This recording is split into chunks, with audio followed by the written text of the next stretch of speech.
parceria entre o curso de Gestão de Políticas Públicas da EASH-USP e Brasil resultou num total de 12 entrevistas divididas entre políticas consideradas meio e políticas consideradas fim, aquelas que de uma certa maneira organizam a máquina burocrática e aquelas que de certa maneira se aproximam de maneira mais clara dos cidadãos e dos seus direitos.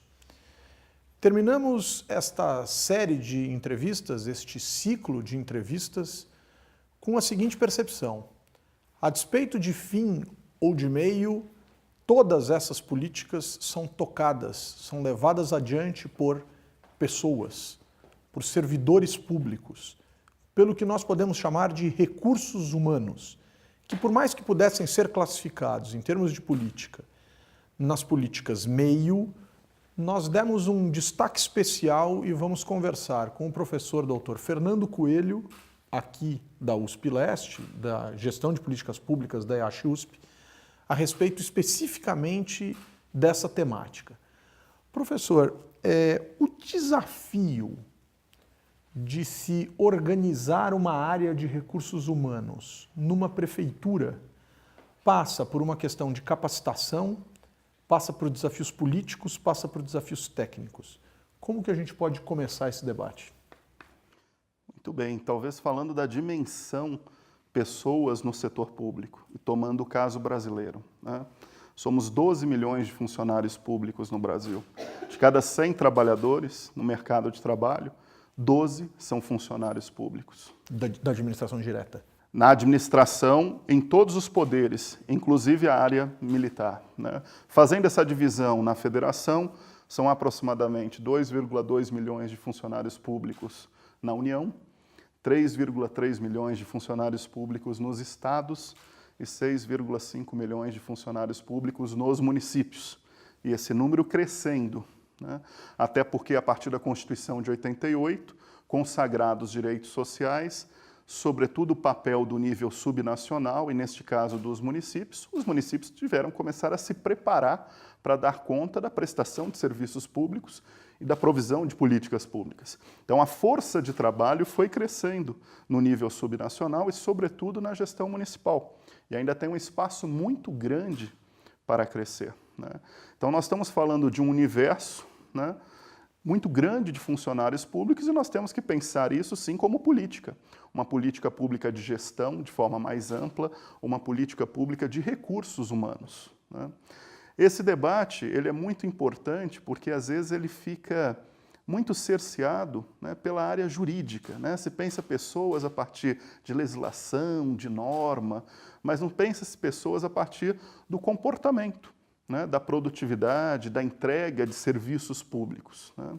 Por isso que, muitas vezes, no setor público, nós vamos dizer que a área de gestão de pessoas ainda está circunscrita ao paradigma do departamento de pessoal, chamado DPzão, né?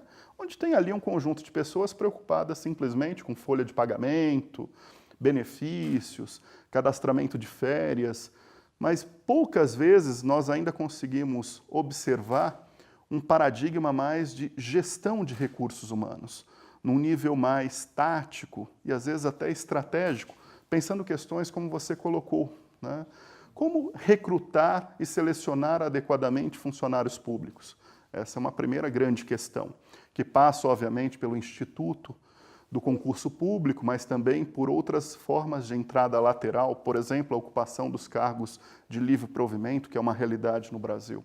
Outra questão é, uma vez que essas pessoas estão no setor público, como capacitá-las? Qual a melhor forma de capacitação para o aperfeiçoamento do serviço e das políticas públicas? Qual a melhor forma de organização dos cargos e das carreiras? É preferível ter muitos cargos e carreiras de forma descentralizada entre os órgãos? Ou é preferível centralizar isso, né?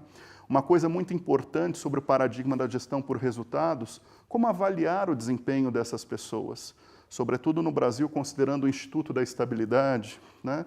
Entre outros assuntos. E muitas vezes no setor público, dentro desse paradigma do DPzão, as pessoas são vistas apenas como custo, né? Ou seja, até porque o setor público é intensivo em mão de obra e a principal rúbrica do orçamento geralmente é gestão de pessoal, pagamento, até por isso nós temos os limites prudenciais dentro da lei de responsabilidade fiscal, do quanto cada ente pode despender em termos de salários, né? Ou às vezes um debate meramente, como eu colocava, de normas e legislação. Mas nós temos o grande desafio de avançar esse debate, enxergando isso de fato como gestão. Uma das coisas que ainda segura esse debate é a questão do modelo burocrático, né? No modelo burocrático, pessoas estão dentro de normas e legislações e muitas vezes a abordagem jurídica é muito forte, né? E as áreas de recursos humanos dentro dos governos, nós podemos observar isso até mesmo no governo federal, que é mais avançado em termos de estruturação, né, da inteligência de recursos humanos, mas muitas vezes ainda a palavra final é uma palavra jurídica, né? Quando você desce para estados e municípios, as áreas de recursos humanos às vezes ainda são apêndices da área de gestão. Ainda você tem uma ausência, uma insuficiência de inteligência de recursos humanos. Então isso vai criando buracos ou até mesmo disfunções no debate dessa função importante que é a função de pessoal. Agora, você tocou em alguns números muito relevantes do ponto de vista da dimensão do servidor público municipal em todo esse universo que nós estamos abordando aqui. Se eu somar os 2,2 milhões de servidores federais com os 3,3 milhões de servidores estaduais, como você bem observou, a gente chega a 5,5 milhões contra 6,5, 6,6 milhões de servidores municipais. Ou seja, a maioria dos servidores públicos brasileiros são servidores do município. A gente enxerga muito claramente no Poder Público Federal o papel das escolas de governo, preparando estes servidores, orientando suas carreiras, construindo agendas elementares para o desenvolvimento de suas habilidades e de suas obrigações. O mesmo se aplica, em muitos casos, aos estados da federação. O que a gente tem para os servidores municipais, se é que temos, e estas escolas federais e estaduais também podem servir a esses municípios? Bom, o nível municipal, de fato, como acontece em outras áreas de políticas públicas e gestão pública, é o mais frágil, né? Sobretudo quando tomamos os municípios de pequeno e médio porte. No governo federal, nós podemos dizer que a capacitação, né, a partir das escolas de governo, está muito bem servida. Além da capacitação para as chamadas carreiras do ciclo de gestão, né, uma carreira de especialista em políticas públicas e gestão governamental, analista de planejamento e orçamento, né, uma carreira de analista de fiscalização no TCU, né, você também tem aquelas escolas, né, destinadas às áreas finalísticas, né? A educação cumpre um papel, né, a saúde cumpre um papel, né, o IBGE tem sua própria escola, o Banco Central tem sua própria escola, as empresas estatais têm as suas universidades corporativas, né? E também o setor público federal é o mais atrativo, né, porque as carreiras estão melhores estruturadas e pagam melhores salários, né? Quando você faz uma comparação da média salarial, né, entre carreiras muito similares, o setor público federal ele é muito mais atrativo. Então, ali você acaba tendo um nível maior de qualificação, né? Quando você chega para os municípios, hoje você tem, sim, ofertas de capacitação, sobretudo nos médios e grandes municípios, mas ela ainda é muito dispersa e muito fragmentada, né? São cursos aqui e acolá muito mais informativos, mas nós não temos necessariamente uma estratégia de capacitação que linke a estratégia de governo, né, e que identifique as grandes lacunas em termos de competências dos funcionários públicos, para, uma vez identificadas essas lacunas, a capacitação servir, né, para minimizar, né, essas lacunas e preparar, de fato, os funcionários públicos para cumprir com essas atividades. O que nós temos hoje é que as escolas de governo maiores, né, em âmbito federal, acabam na modalidade à distância, né, produzindo muitos cursos livres, que também estão à disposição dos funcionários públicos e até, de uma forma mais ampla, dos cidadãos em geral, né? Mas a realidade hoje da capacitação para a gestão pública municipal no Brasil é uma realidade ainda bastante incipiente. Temos casos de excelência, né?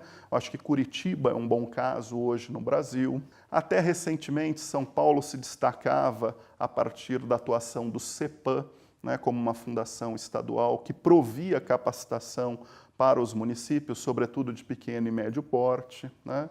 Mas quando você pega a realidade brasileira como um todo, né, essa capacitação é muito frágil. E isso é preocupante. Por quê? Porque o concurso público ele tem as suas limitações. Ele consegue averiguar, no máximo, né, alguns conhecimentos e habilidades mínimas. Até porque, num concurso público, você muitas vezes ainda não consegue avançar em termos de aferição de competências, porque isso vai criar, né, problemas do ponto de vista jurídico, né, vão falar que você está quebrando isonomia, né. Então, o concurso público, certamente o funcionário que entra, ele tem alguns gaps e algumas lacunas de competência que precisam ser supridas de imediato. E mais do que isso, se nós considerarmos o envelhecimento da força de trabalho, né, e também as mudanças do ponto de vista de paradigmas tecnológicos no setor público, essa força de trabalho precisa ser reciclada. Eu vou dar um exemplo muito rápido. Se nós pegarmos, mesmo no governo federal, nós ficamos ali parte dos anos 80, nos anos da crise da dívida, início dos anos 90, praticamente sem execução de grandes atividades. Quando a gente faz o ajuste fiscal e começa a retomar, né, as atividades de custeio e investimento, você tinha uma força de trabalho fortemente envelhecida, né, e necessitando de reciclagem, né? Então, por quê? Porque era uma força de trabalho que estava voltada, sobretudo, para dar conta de processos, né, e, de repente, as políticas públicas começam a pipocar aqui e acolá, e elas têm que começar a dar conta de projetos. E as pessoas não estavam, né, habituadas a trabalhar com projetos. Tanto é que um dos cursos mais oferecidos hoje em termos de capacitação, se você fizer esse levantamento nas escolas de governo no Brasil, é elaboração e gestão de projetos. Porque, afinal de contas, as políticas públicas são projetos, né? Você tem que pensar isso desde o ponto de vista legislativo, né, da elaboração de projetos no legislativo e tal, e uma vez que você tem ali a positivação jurídica e legal, a transformação, né, daquele direito em algo a ser executado, né? Agora, nesse sentido, Fernando, a gente está observando mudanças, alterações, novos paradigmas e eu preciso estar sempre trazendo esse servidor para perto desses novos princípios. Podemos citar outros, transparência, governança, né? Uma série de aspectos importantes postos pela nova realidade jurídica que precisam chegar no servidor. Mas, por vezes, as máquinas públicas são taxadas de máquinas pouco eficientes, né, conjuntos de servidores pouco interessados nessas transformações, o que muitas vezes é apenas algo que vem do senso comum e não condiz com a realidade. Mas como é que eu consigo trazer, numa velocidade condizente com esses tempos atuais, um mundo da atualização para dentro de uma máquina que, por vezes, é taxada de atrasada, por exemplo? Primeiro, é necessário a gente desconstruir um pouco esses sensos comuns, né? E talvez um primeiro grande senso comum que existe é que o setor privado é o polo da eficiência, e o setor público o polo da ineficiência, fazendo essa comparação sem olhar para as especificidades e para a ambiência de cada um dos setores. E quando o debate cai dentro da área de recursos humanos, muitas vezes se acredita que o setor público é inchado, né? E a gente falava no início, né, 12 milhões de funcionários públicos no Brasil. Quando você faz uma comparação internacional, isso não é um dado muito grande, né? O Brasil, quando você compara com países da OCDE, que tem o mesmo tamanho de gastos do setor público, né, com o nosso, você vê que a nossa força de trabalho ainda é pequena. Mas ela é pequena, relativamente, mas ela é, ao mesmo tempo, cara, né, e com muito baixa produtividade.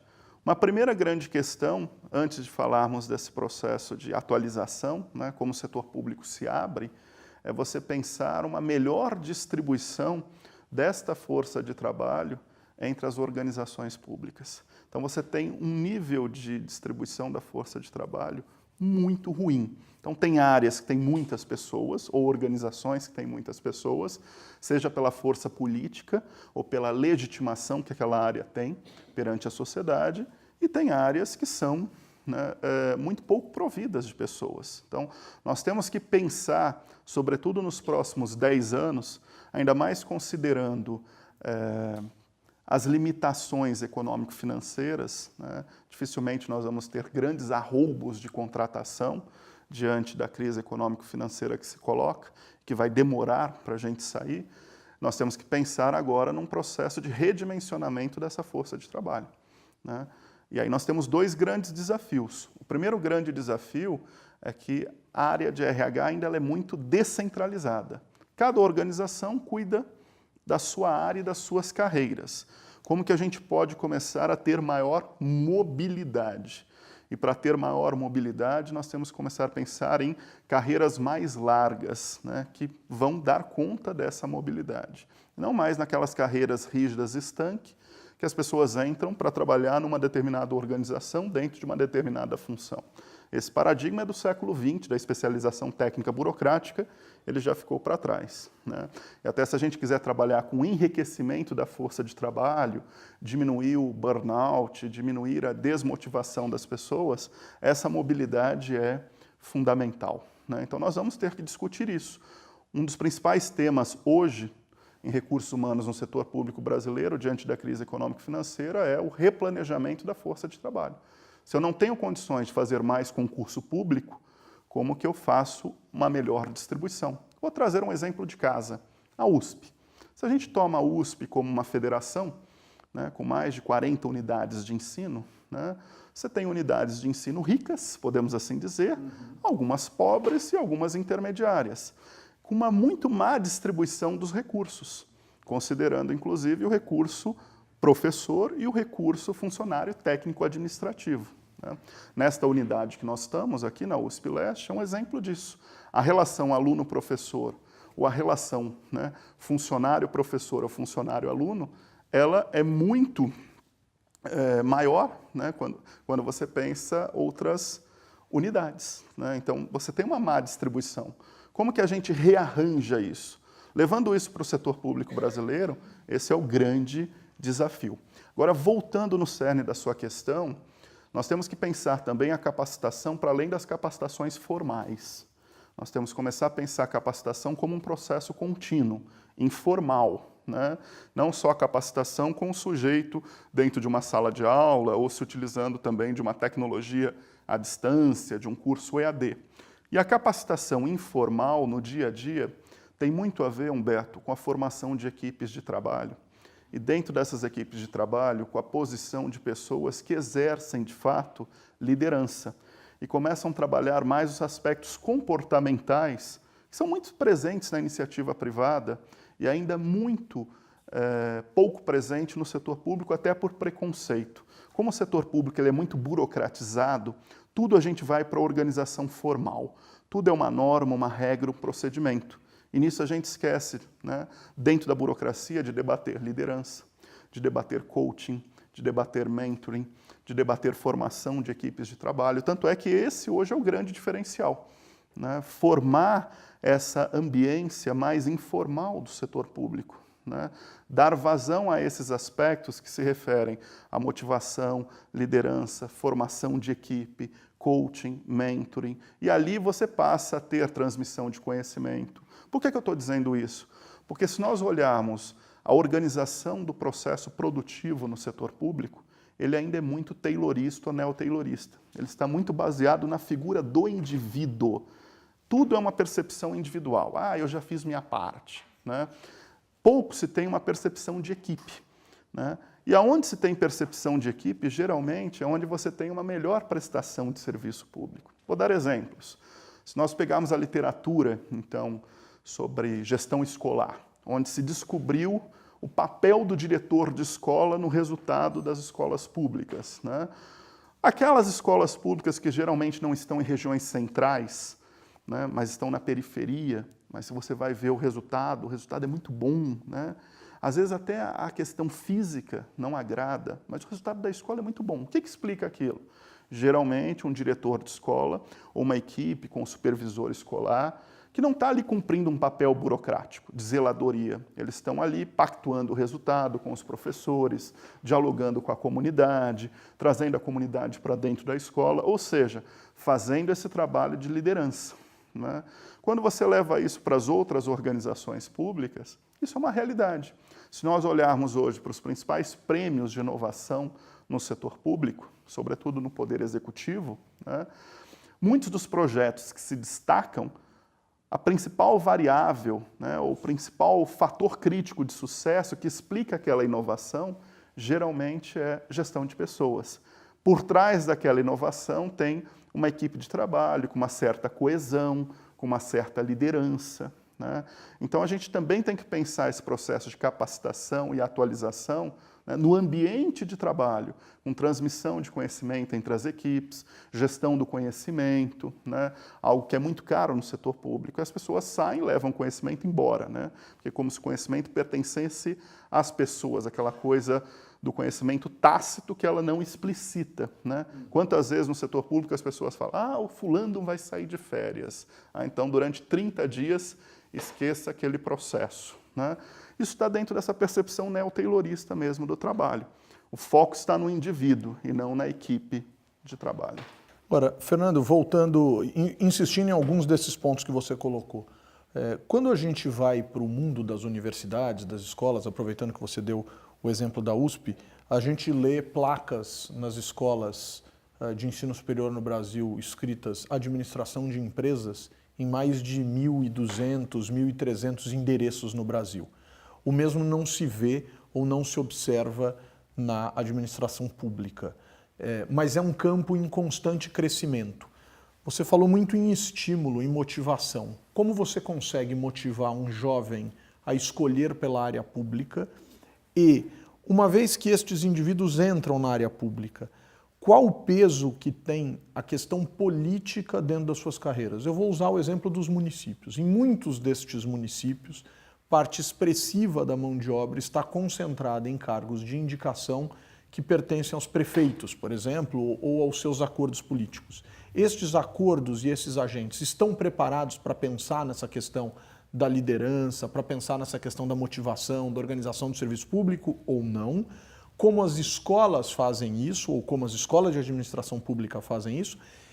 E vou encaixar uma terceira pergunta e vou deixar a coisa mais complexa para você. Como que carreiras de fora da lógica da formação da gestão pública, carreiras da área da saúde, carreiras da área de licenciaturas, carreiras do mundo do direito, etc., preparam estes seus jovens alunos para o ingresso no mundo público, sendo que muitos deles acabam indo ou se tornando servidores? Primeira questão, né? No Brasil nós estamos tendo nos últimos 10 anos uma revalorização, podemos assim dizer, da formação acadêmica, do ensino para o trabalho no setor público. E essa revalorização se dá a partir da chamada formação ou desenvolvimento do campo de públicas, né, que reúne aí os cursos de graduação em administração pública, gestão de políticas públicas e gestão social. Em meados dos anos 90, eram 10 cursos no Brasil que formavam não mais do que... No Brasil inteiro? No Brasil inteiro. 200 de jovens por ano. Hoje nós estamos falando de mais ou menos 200 cursos entre bacharelado e tecnológico, incluindo também os cursos de graduação à distância, com 50 mil alunos matriculados no Brasil, né? E já uma formação bastante robusta, né? Que esses jovens vão redescobrindo esses cursos a partir de uma vocação de trabalhar no setor público, né? E não aquela vocação mais tradicional, às vezes de buscar uma carreira estável e com salário acima da média de mercado, né? Que é um pouco aquele estigma, né, do perfil concurseiro, né? Aquelas pessoas que estão prestando o concurso público, geralmente buscando uma estabilidade pelo Instituto da Estabilidade no setor público e um salário acima da média de mercado, né? Pelo menos para o início. Pelo menos para o início. E, sobretudo, nas carreiras de nível médio, né? Essas carreiras de nível médio no setor público, quando comparado com a iniciativa privada, pagam muito mais, né? Enfim, as pessoas estão buscando ali um processo de formação para a entrada no setor público em busca do quê? De um impacto social, né? Um reconhecimento por um trabalho mais amplo, para além de uma perspectiva individual. Mas muitos desses jovens, uma vez formados, têm uma dificuldade, como você bem apontou, né? Que é a dificuldade de inserção profissional no setor público estatal. Quanto mais a gente vai para o nível da gestão municipal, né, mais politizada você tem a burocracia, porque a burocracia ainda não foi organizada em termos de cargos e carreiras, né, com concursos públicos regulares, né. Muitas vezes você tem, nos pequenos municípios, né, poucos cargos e carreiras e muitos dos cargos de livre provimento, na verdade, ocupados a partir das relações de compadrio, né, de clientelismo e assim por diante. Então nós temos um desafio, né. E eu acredito que nos próximos 15, 20 anos, né, nós vamos ter no Brasil, até pela pressão que começa a ocorrer por parte da sociedade, em termos da melhoria de serviços públicos, um certo rompimento, ainda que muito gradual e incremental, da melhoria da força de trabalho nos pequenos municípios. Por quê? Porque se o político, né, ele não se cercar minimamente de algumas pessoas, ele não vai conseguir legitimar o seu projeto, né? Quando você pensa que uma sociedade começa a cobrar essas pessoas por aportar algum tipo de resultado. Então nós começamos a observar, por exemplo, uma formação de um mercado, no bom sentido, de secretários municipais no Brasil, né? Ou seja, prefeitos indo atrás de secretários municipais mais bem qualificados. Nós tivemos um movimento muito forte depois da Lei de Responsabilidade Fiscal pela contratação de secretários de Finanças ou da Fazenda, né? Então deixou de ser aquele amigo do prefeito que cuidava do dinheiro, como é, fazendo analogia com a empresa familiar, o amigo do dono, o diretor financeiro que cuida do dinheiro, para um sujeito que tem que ter uma melhor capacitação para gerir o erário público, né? Então está mudando gradativamente o perfil do secretário de Finanças nos municípios brasileiros. Mais recentemente, o próprio movimento da educação, incluindo Todos pela Educação, vem moldando um pouco o perfil do secretário municipal de educação, né? Ou seja, aquela pessoa que tem que gerir, né, os resultados da educação no município, a preocupação do político, se o IDEB vai subir, se não vai subir, então isso também vai mudando. E agora, diante da crise econômico-financeira, após as eleições, né, municipais do ano passado, uma procura muito grande por secretários de planejamento e gestão para arrumar a casa, né? Então nós vamos criando condições para essas pessoas começarem a se apresentar a partir de uma entrada lateral. Então você passa a ter até um processo muito gradativo e até escondido ainda do grande público de ocupação de cargos de livre provimento, não mais apenas pela indicação política ou pelo relacionamento pessoal e político, mas uma indicação técnico-política, né? Quase que um processo seletivo aí. Exatamente, quase que um processo seletivo. Inclusive vão surgindo organizações para tentar fazer essa intermediação, né? A Vetor Brasil é um exemplo hoje, com programas de trainee, mas temos outras iniciativas interessantes no Brasil. Santa Catarina acabou de fazer um programa de residência municipal, pactuando com 15 prefeitos recém-eleitos, né? Cargos de livre provimento a serem ocupados por egressos do campo de públicas, né? Minas Gerais está fazendo um programa agora de chamamento público a partir da Fundação João Pinheiro, né, de municípios que queiram receber estagiários, que ainda são estudantes de administração pública desta fundação, mas também egressos recém-formados, né, que podem ir desenvolver trabalhos dentro desses municípios, uma vez até que a carreira dentro do Estado já está um pouco saturada e como eles têm um fluxo contínuo de formação, eles começam a usar esses jovens para ir apoiar os municípios. Isso, inclusive, é uma função que a gente precisa recordar, né? A formação de líderes do CLP também é um Exatamente, a formação de líderes do CLP já num nível, podemos assim dizer, mais sênior, né? Porque até então estávamos falando mais de jovens recém-formados, né? No caso do CLP, nós estamos falando de uma formação no nível sênior, o chamado dirigente público, né? Pessoas que já vão ocupar mesmo cargos mais estratégicos, né? De liderança, de mobilização e de articulação. Ou seja, quando nós pensamos isso, nós temos que pensar tanto o cume, né, o ápice da pirâmide, mas também o nível intermediário. Então, a formação de novos dirigentes públicos, como é um bom exemplo hoje o CLP, entre outros, né, e a formação de egressos que vão ocupar esses cargos, né, que estão ali na chamada burocracia de médio escalão, no meio, né, que são cargos de assessoria e de apoio, né, aos políticos. Então, esse é um desafio importante, nós estamos dando os primeiros passos no Brasil. E eu só queria retomar um ponto dizendo o seguinte: às vezes a gente delega essas responsabilidades para os municípios, né, como muitas outras, mas no Brasil ainda nós precisamos dialogar sobre um sistema nacional de gestão pública. Nós falamos de um sistema nacional de saúde, no SUS, falamos de um sistema nacional de assistência social, no SUAS, entre outros, né? Mas a área meio, que aí nós podemos incluir um pouco a gestão de pessoas, né, ela está um pouco perdida, né? E os municípios hoje são muito cobrados em termos de gestão, mas o apoio, né, do governo federal e dos governos estaduais, ele é muito pequeno, quando, na verdade, também em muitos lugares inexiste.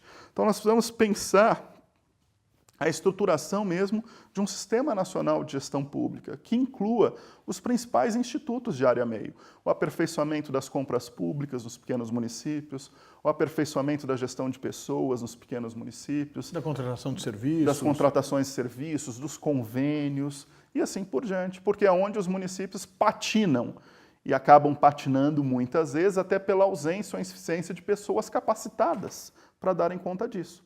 Vejam que muitos municípios sequer conseguem concorrer em muitos editais do governo federal e dos governos estaduais porque não tem pessoas ali para escrever projetos.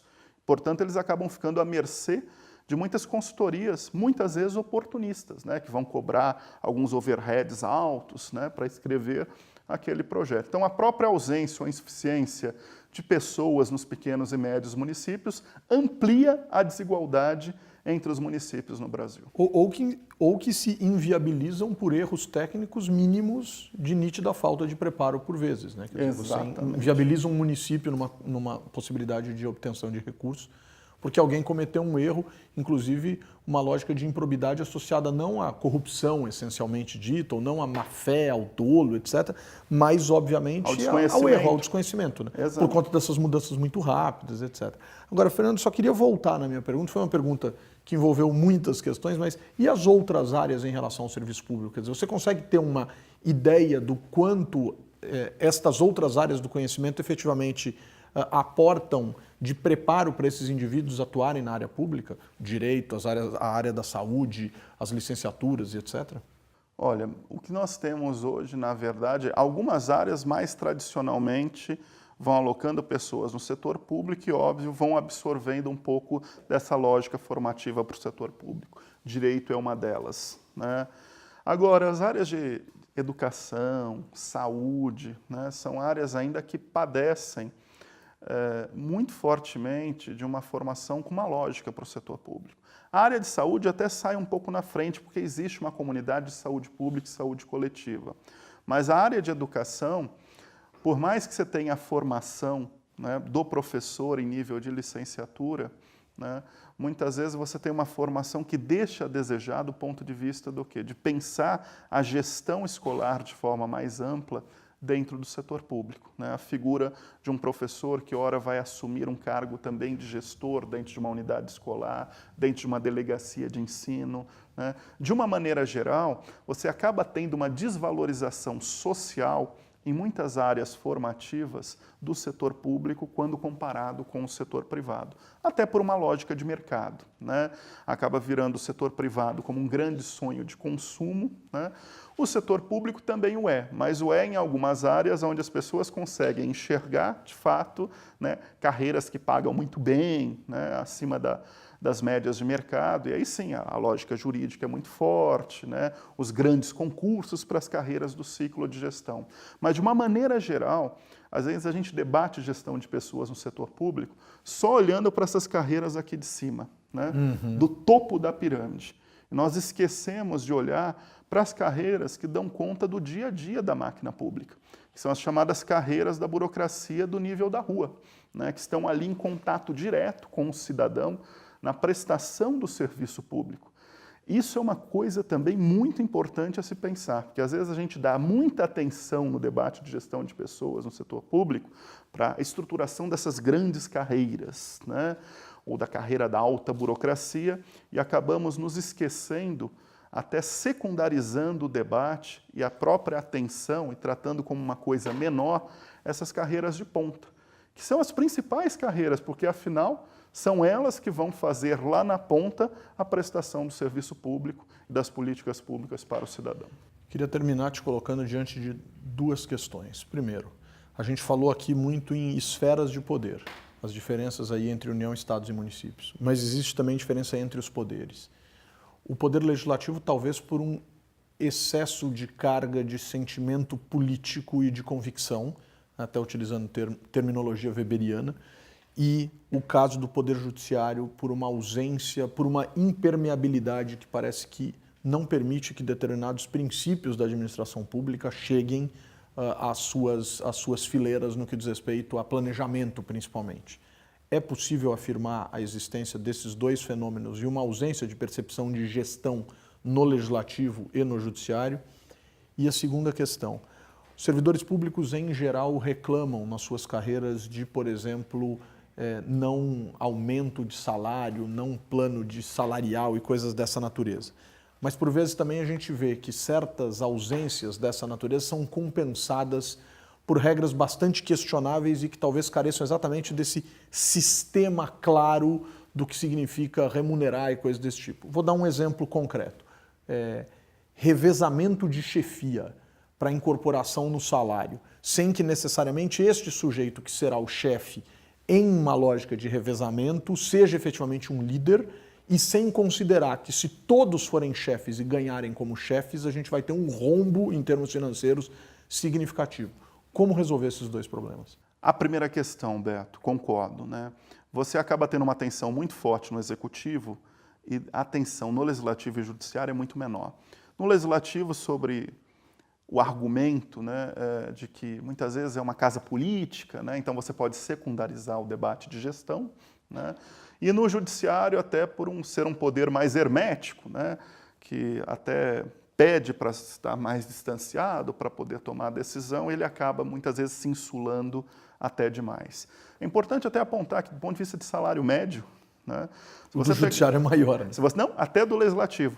As Sim. pesquisas no Brasil mostram o seguinte, salário médio hoje no executivo brasileiro, pegando os 3 níveis de governo e praticamente o conjunto das carreiras de nível superior a nível básico, né, que aqui o desvio é muito grande. grande. Muito grande, em torno de 45 mil pessoas ano.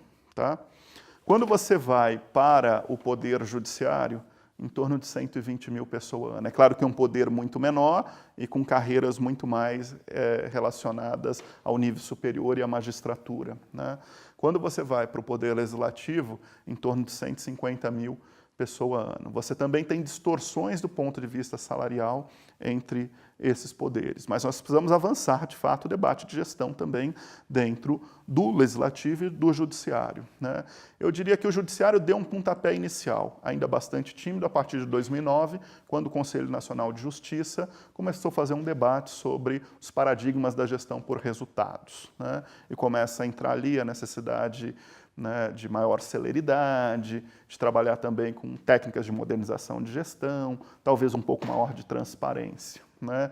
No legislativo, o debate ainda de gestão ele é muito pequeno, né, mas tem um espaço enorme para crescer. Né? Está parecendo que em alguns legislativos o debate da gestão se personifica num presidente que resolveu revolucionar e no seguinte que resolveu desfazer. Exatamente. O que pode acontecer, não estou dizendo que sempre acontece. E claro, e como você que é um especialista na área sabe, o time é menor, que é o tempo exatamente da mesa diretora, né? Às vezes de 2 ou de 1 ano, aquilo facilmente é feito, mas também é desfeito e acaba não tendo uma continuidade. Tanto é que tem alguns especialistas da área que propõem, de fato, um plano diretor para o legislativo que traga as grandes questões de gestão e que possam continuar independente de quem seja a mesa diretora. Mas é muito difícil construir isso politicamente do dia para a noite. Mas como pensar o legislativo mais a médio e longo prazo, não como casa política, mas também a partir da gestão organizacional. Com relação à sua segunda questão, dos salários no setor público, um primeiro fenômeno que nós precisamos identificar é o corporativismo. Né? O corporativismo está presente, né? Ele é está aberto a críticas, né, e é um fenômeno histórico. Né? Então, óbvio, as carreiras vão se organizar, vão pressionar como grupos de interesse, vão buscar maiores salários, né? Mas nós precisamos entender também que o setor público precisa ter um equilíbrio econômico-financeiro, né? E que também existe uma série de benefícios, né, que nós podemos dizer que são benefícios não monetários, que muitas vezes as pessoas não consideram. A própria questão da estabilidade, né, quando comparado com a iniciativa privada, uma certa flexibilidade do trabalho em relação a outros aspectos, né? Isso é importante a gente considerar. As pessoas não podem tentar compreender o setor público como um ambiente onde elas vão entrar para enriquecer. Né? O setor público, as regras estão dadas do ponto de vista salarial. E o mais importante é que você tenha salários competitivos com o mercado. Até para você... Mas obtidos de maneira planejada. Planejada. Competitivos com o mercado e obtidos de maneira planejada. Para você ter tanto um processo de atração como também de retenção. E dentro deste debate, também valorizar a questão do ethos público. Né? O ambiente de trabalho no setor público requer pessoas vocacionadas, né? Não pode ser simplesmente apenas uma perspectiva individual, uma questão de oportunidade para a pessoa se colocar, né? Ali ela está dentro de um ambiente que tem uma perspectiva distinta. Então nós temos que, de fato, olhar para essa questão salarial de uma forma mais ampla. Muito bem. Gente, seres humanos, recursos humanos, profissionais que dedicam suas vidas para o setor público com o objetivo de cumprir todas as tarefas dessa nossa longa jornada de entrevistas, conversas e, dentro de uma universidade, aulas. O Brasil entrevistou o professor Fernando Coelho. Obrigado, professor. Eu que agradeço.